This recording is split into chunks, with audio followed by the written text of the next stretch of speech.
In this lesson we're looking at parallel lines. Now if we consider those two lines there, they are parallel. Okay, if we extended them they would never meet.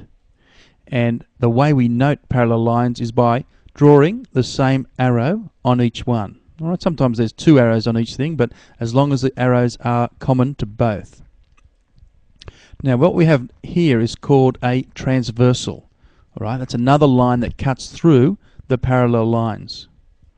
And when we have a transversal, it forms a number of angles there, as we can see. And there's 4 down the bottom as well. So, let's consider these two angles that we've marked here. Now what they're known as is corresponding angles. Now they are equal, so those corresponding angles are equal. Now if we were to trace that top angle and the bottom angle there, what letter do you see there? Okay, the letter F. So we can call them F angles as well, to remind ourselves, okay, F angles are corresponding angles.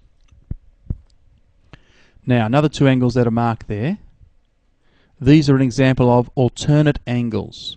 And alternate angles are equal. Now let's trace out that angle and the bottom angle. And what letter have we got there?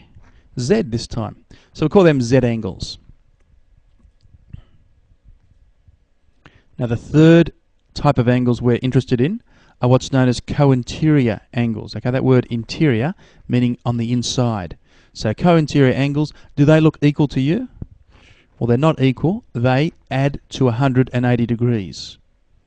And a word for that is that they are supplementary. So the word supplementary meaning adding to 180 degrees. So if we traced out that top angle and the bottom angle, this time what have we got? We've got a C. Alright, so we call them C angles. Excellent. Let's look at some examples now. We're asked to find the value of the pronumeral giving reasons. So the first one there, we've got a set of parallel lines. We've got marked as A and 70 degrees. So if we trace out the A and the 70 degrees, what have we got? They are our Z angles, aren't they? So we can say that A equals 70 because they're alternate angles. So the reasons there, alternate angles, and they are parallel lines. So that's how, when we give reasons, that's how we're going to write it. This time, we've got another set of parallel lines with the transversal. We trace that D and trace the 110 degrees.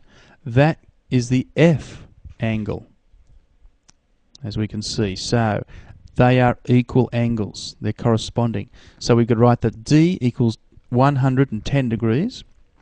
And the giving reasons part, because they are corresponding angles and they're on parallel lines. Terrific. Our third and final example for this lesson, we've got another set of parallel lines. Let's trace out the M and then the 80 degrees. Now let's focus on that. That's a C angles. It's backwards, but that's okay. So C angles, they're co-interior. Are they equal though? No, they're not. They add up to 180. So we can say that M must equal 100 degrees because in giving reasons, co-interior angles and their parallel lines.